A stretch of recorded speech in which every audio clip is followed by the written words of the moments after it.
Yo guys, what is up? Welcome back to the new video. I'm the Casual Racing Gamer. Today we are going to Daily Race C in GT7.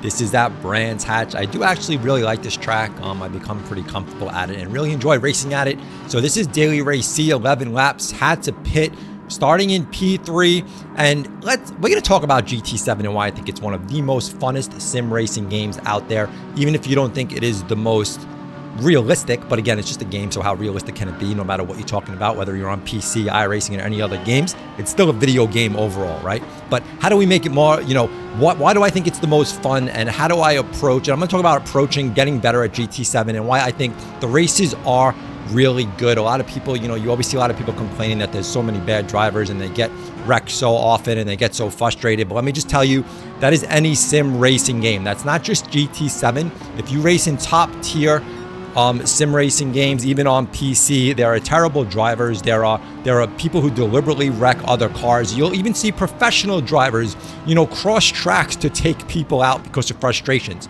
So it's not that if you race somewhere else, the driving is that much better. It's just the physics are going to be different. And, some people might enjoy other games in that sense, but don't think if you hop to another game that racing is so much better and GT7 is so bad. In GT7, to me, once you hit, driver rating B and up, I think because you need to be a better driver to get to those levels, and I think those drivers take the game more seriously, that's where the best racing actually happens. Once you get to like a B, mid B, and you start playing around there, the driving's really good. Are there dirty drivers? Of course. But again, if you're in iRacing, there's dirty drivers there as well. But what I think in GT7 is there is great racing, great fun to be had, and it's a very enjoyable time. And the best thing for me is the races aren't that long. This is one of the longer races, Daily Race C, but it's still not that long. And when you're done, 8 minutes and you can race it again. So it's really enjoyable. So I'm also going to talk about the approach I take to make the game itself more enjoyable, to help you finish better, to help myself finish better. And coming off of my last video where I was talking about how I was getting into like a really bad rut and doing things bad, but analyzing myself and helping myself out, going forward to this week had helped me improve my racing. So what I'm going to do here is, it's all about sacrificing where you want to actually, how hard you want to drive, where you want to drive hard, and what you're willing to give up. Now, I am starting in P3. I am willing to give up places here. We're in the beginning of a race. I have a car on my tail right here, very close. I'm also analyzing how good are the cars in front of me driving, how good are the cars behind me driving. So I can kind of see I'm getting respect from the car behind me. He's not trying to run me off the road. So where he's coming to my outside, I am going to have to try to pull into the inside. I'm going to stick on the inside. I'm going to let him take the outside. Two cars, unfortunately, take me on the outside. But again, how much am I willing to give up? I'm in P3, willing to drop to P5. It's only lap 2. I have another car on my tail. I'm going to see how well he's driving, how good they're driving. I'm looking to see, is he bumping me? Is he braking early enough where we're driving good? Generally, when you're in upper B class, even A, especially when you're in more of the front of the pack, you're going to be driving with better drivers. They're not necessarily just faster, but they're faster because they're better, they're more skilled, and they're most likely wanting to race clean, race better. So step one is try to qualify the best that you can and be up front with better drivers. Not saying that you can't drive good with drivers in the back. It's just, you just have to be careful and you have to be aware of your surroundings. Now, obviously, the car behind me has been on my tail. He hasn't done anything bad. I'm obviously looking to see, where he's going, where I'm going. I see him pulling to my inside. I'm gonna have to stay to the outside. He's gonna take me on the inside. Again, willing to take up the spot, willing to give up the spot, dropping to P6.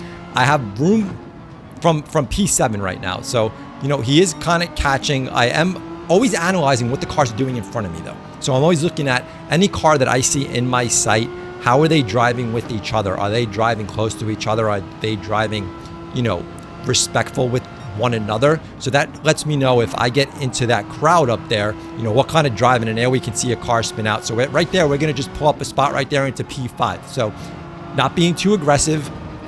Biggest thing is focusing on being consistent, right? We don't want to take ourselves out. We don't want to overdrive. Now, P6 right now is in my sight, in my rearview mirror. P7 is way back. So even if I drop this next spot, in a P6, I'm still good. I'm happy starting at a P3. If I drop to anywhere between a 3, 4, 5, 6, 7, and even 2 and 8, I'm okay. I don't want to drop probably low. I actually don't. I don't want to drop below a 7, but I'd rather drop below a 7 than spin out and get into a battle with the car and someone aggressive and then end up being like, last place. So again, it's about what you're willing to do, how hard you're willing to battle. The way that I improved this week at Brands Hatch was when I gave a car room, I didn't try to close it. I kind of just said, okay, I gave you enough room. You're going to get in there. I got to give you the place, and I'm going to let you overtake me if you need to overtake me. I'm not going to drive harder to stop you from overtaking me. I'm not going to try to make a last minute move too aggressively where it's going to affect me. You're going to bump me and it's going to spin me out into a car. I'm definitely approaching, I had to kind of refocus myself on the way I was driving so I can improve myself, and hopefully, this is going to help you improve as well. Now, I know a lot of guys have always said, I know, but everyone's, I come from the school of don't blame other drivers, blame yourself. Put yourself in situations that you want to be in. Take yourself out of situations that you don't want to be in. If you see cars driving really bad behind you or in front of you, you have to know to get out of the way. Yes. Do we want to do that? No. But are you going to be better off in the end, crossing the finish line? 100%. So if you see cars in your rear view mirror and you see an aggressive car taking cars out behind you, don't battle that car. Let the car go. Eventually, he's going to go off the track. You're going to catch up with him. But if you don't, that's still fine. Let them, if they're going to finish in front of you, that's still better than them throwing you into a wall. So you have to be willing to sacrifice places. If you're in the front, unless you're battling for a P1, for me, I don't think a podium is if you a P2 or a P3 podium, great, nice. I think the hardest battle is if you're battling for a win. I think go all out. If you have a chance to win a race, go all out. But as you start dropping places, really think about, is a P4 any different than a P6? Is a P6 different than a P7? Is a P3 different than a P4? Sure, they give you like this podium thing for a P3, but is it worth the risk of doing something wrong and dropping all the way to the back of the pack instead of finishing P4? So it's very important to understand that and to lose some aggression. Now, when I approach this race, my thing is, if you're up there and you're driving with good cars and you see things happening around you are good. So right now, I'm in P5, P1 through 4 is really close together. They're driving really close together. Someone can accidentally make a move and take someone else out, and they can make a mistake. So I'm going to stay in here.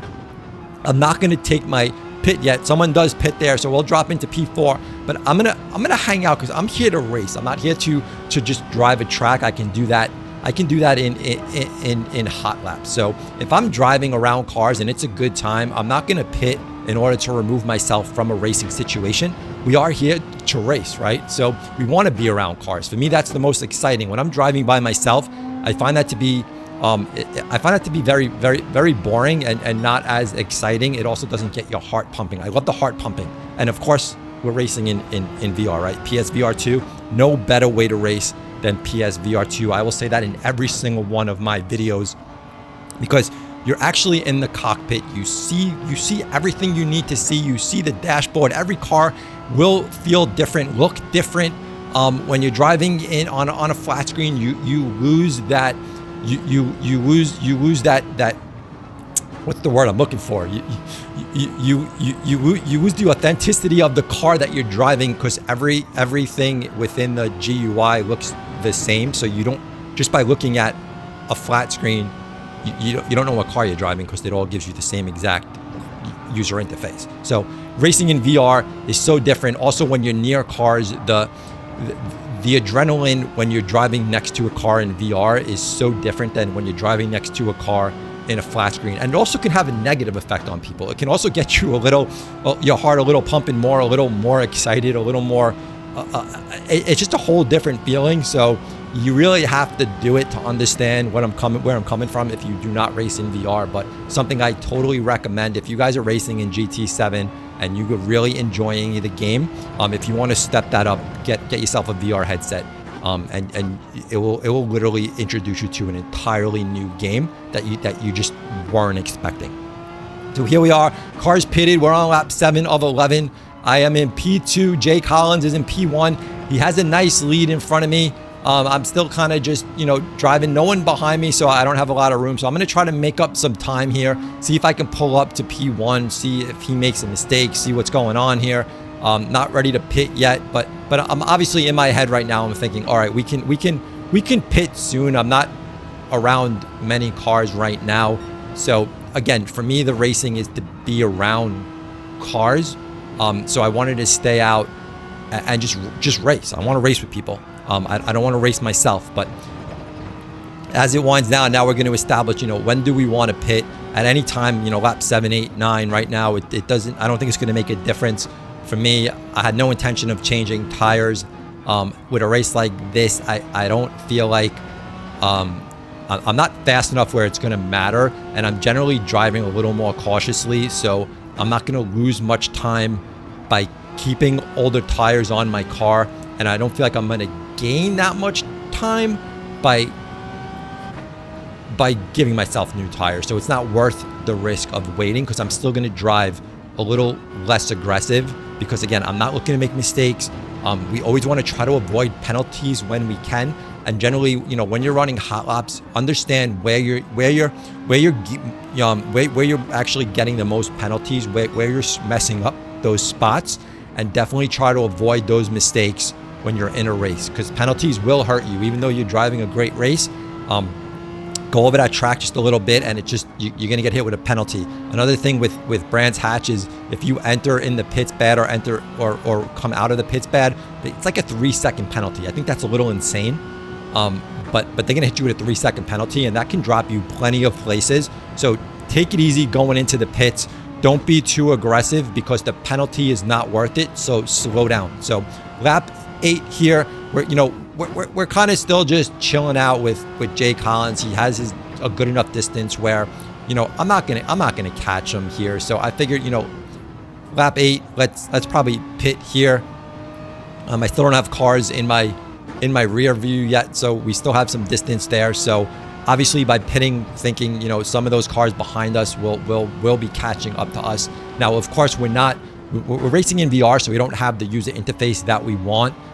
So there you can see P1 pitting as well. So we'll pit with him. So, we can't see the distance of P3, 4, and 5 behind us in our view of VR, because for some reason, Gran Turismo 7 doesn't feel like VR users need it, for whatever reason that is. But so we don't know how far the car was behind us. But as we're coming out, we can see now we're gonna have some cars in front of us looking in our rear view mirror. Oh, there's some car getting knocked out there. Viper gets spun out. So we're gonna come into P3 here.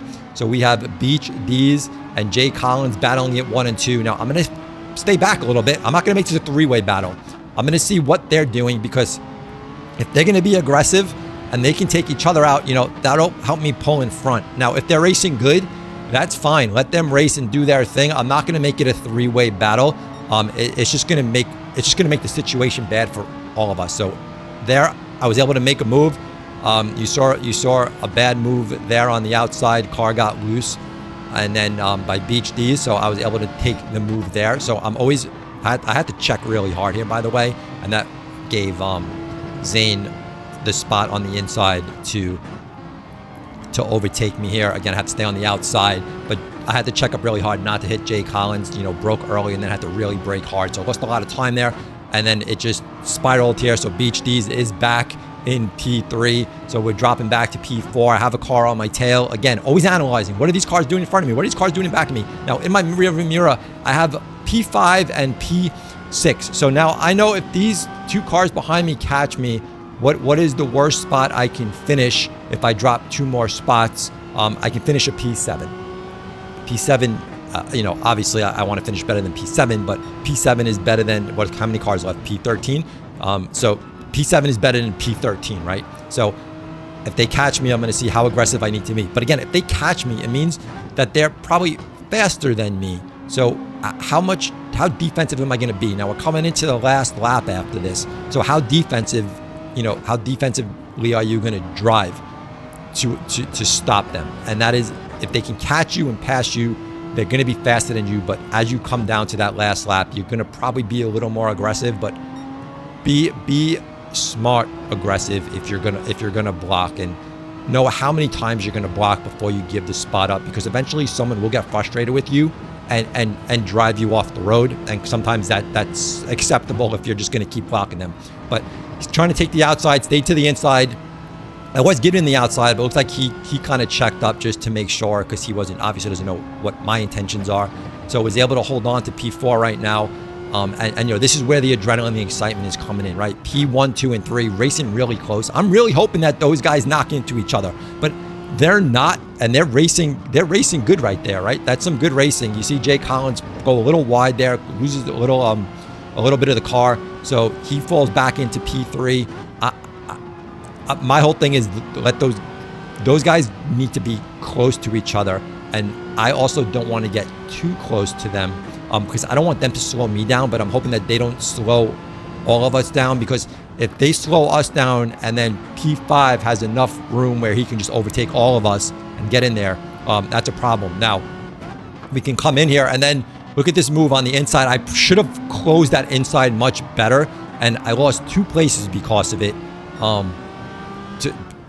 I just didn't close it well enough. But I also think if I would have closed that spot better than I did, I might have been hit from behind. So I don't know if he saw the opening and took it, or his intention was to drive in there hard and just no matter what happened. But I fell back into P5, so I'm still good here at P5. So I would have rather be in P5 than risk closing that inside and then getting punted, and would have knocked me back to who knows where. But a P5 is good. No cars really close behind me. We're coming in to the end of the last lap. So my only thing is, you know, can I catch Jay Collins here, who's in P4? How hard am I going to drive? But I'm not going to overdrive to catch him, because I am completely satisfied with a P5 finish. Now, again, you can even see my lap times. Lap 10 was a 130.8. Lap, 3 and lap 3 with fresh tires was a 138. So I'm still driving the same lap times with new tires or old tires. And we're going to come in here with the P5 finish, totally happy, totally satisfied. And that's just the way it is. And just, it's a matter of just, and this was great racing here, right? This was some really fun, good racing with some really good drivers with a lot of respect. And this is the type of driving that you will get in GT7 as you move up your driver rating. So let me know what you guys think. Hopefully you guys enjoyed the video. Thumb it up, subscribe. We'll catch you on the next one. We out of here. Peace.